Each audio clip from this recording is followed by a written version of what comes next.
जय शिवराय मित्रांनो, आज आहे 23 जून आणि सकाळपासूनच वातावरणामध्ये आणखीन मोठा बदल झालेला आहे।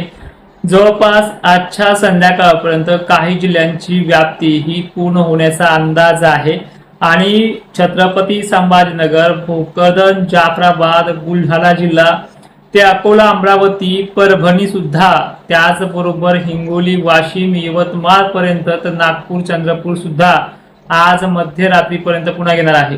दुपारनंतर 2:30-3 वाजता काही ठिकाणी पावसाला सुरुवात होईल। तो भाग म्हणजे पश्चिम महाराष्ट्र, खानदेश आणि विदर्भ, उत्तर मराठवाडा, बीड जिल्हा, लातूर जिल्हा, त्याचबरोबर शहागड, अंबर, गेवराई पट्टे या भागांमध्ये व्याप्ती अजूनही 40 ते 60% मजल मारते। आजही ते ठिकठिकाणी पावसाला सुरुवात होईल, पण या भागाच्या 100% पेरण्या ज्या आहेत त्या अजूनही एक दिवस प्रतीक्षा लागणारच आहे, कारण की या भागांमध्ये मान्सूनचे वारे चांगले प्रचंड वेगाने वाहत आहेत। बीड जिल्ह्यात गेवराई, बीड, शहागड, त्याचबरोबर माजलसुंब्यापासून केज, धाराशिव पट्टा, त्याचबरोबर उमरगा ते लातूर, लातूर बरोबरच माजलगाव हे पट्टे सुद्धा वडवणीसह आजच व्याप्ती पूर्ण होईल। त्यामध्ये काही गावखेडे सुटले ते 24 तारखेला तिथे त्याचं आगमन होणार आहे दुपारनंतर। जवळपास महाराष्ट्रामध्ये 25 तारखेपर्यंत पेरण्या ह्या आटोपतील अशी पद्धत ह्या 2 दिवसाची आहे आणि आज सुद्धा 23 तारखेला तोच धडाका, तोच जोर, तीच पद्धत पावसाची ही मराठवाड्यामध्ये आणि विदर्भ, खानदेशामध्ये आजही आगमन करते। थोडं विस्तृत सविस्तर प्रमाणे पाहूयात।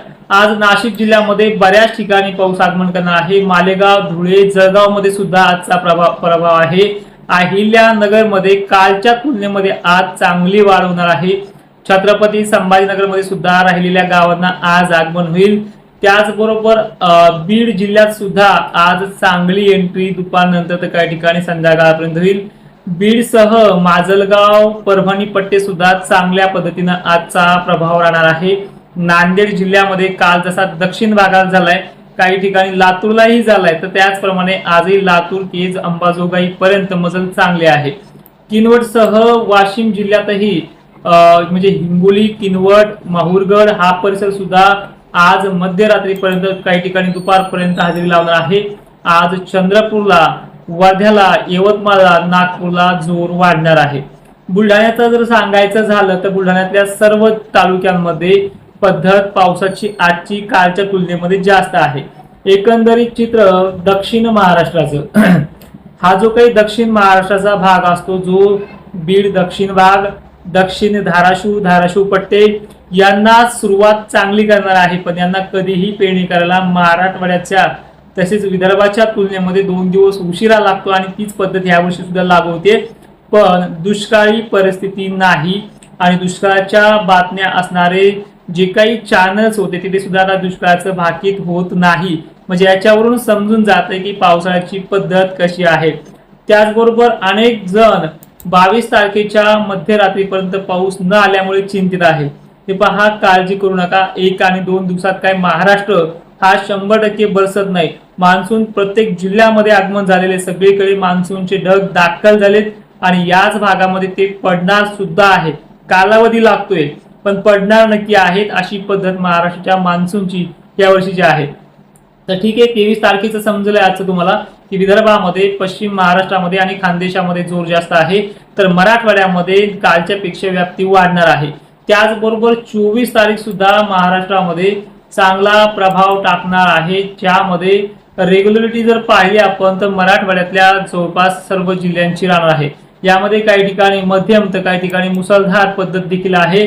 छत्रपती संभाजीनगर, बीड, जालनाचा समावेश उद्या सुद्धा 24 तारखेला आहे।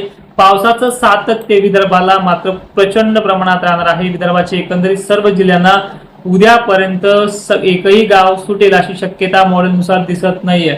महाराष्ट्रात 25 तारखेपर्यंत पेरण्या पद्धत जी आहे ती आटोपतील, त्यामध्ये सर्व जिल्ह्यांचा समावेश विदर्भ आणि मराठवाड्याचा आहे।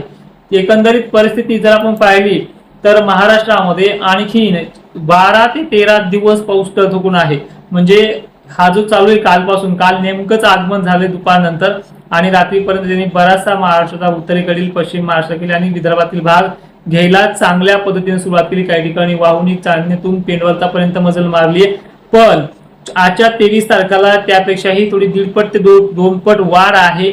नंतर 24-25 ला ही वाढ 80% पोहोचते आहे. म्हणजे जवळपास ह्या 22 तारखेपासून झालेलं स्टार्टअप हे 4 जुलै पर्यंत लगातार आहे. रोज महाराष्ट्रामध्ये भाग बदलत ते अति चांगल्या पावसाचं नियोजन हे महाराष्ट्रामध्ये सातत्यानं होत राहील. आता सगळ्यात महत्वाचं 22-23 पूर्ण पडू द्या, मग पेरणीचा निर्णय घ्या, हे वक्तव्य आपलं वारंवार होतं. शासनाने जोपर्यंत तुम्हाला पेरायला सांगितलं नाही तोपर्यंत आपल्याकडनं सुद्धा पेरणीचा कुणालाच सल्ला नाही. त्याचबरोबर पेरणीचा सल्ला ह्या वर्षी कुणाला देणारही नाहीये, कारण की वातावरण थोडं कमी झालं की निराशा आणि धीरधरावेपणा अनेक शेतकऱ्यांच्या मनामध्ये नसतो. निगेटिव्हिटीचं तोंड बंद झालंय कालपासून, पुन्हा उद्याकडे उडतील ते, त्यात काही विषय नाहीये. पण जे सातत्य आहे पावसाचं, हे सातत्य गेल्या वर्षीच्या तुलनेमध्ये हे चांगलं राहणार आहे. कमीत कमी 12 दिवस तरी 4-5 जुलैपर्यंत.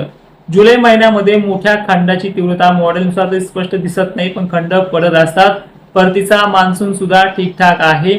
आणि जाता जाता एवढं सांगेल की मान्सूनच्या जे काही पेरण्या आहेत तो निर्णय आपल्या स्वतःचा असावा. ठीक आहे, धन्यवाद.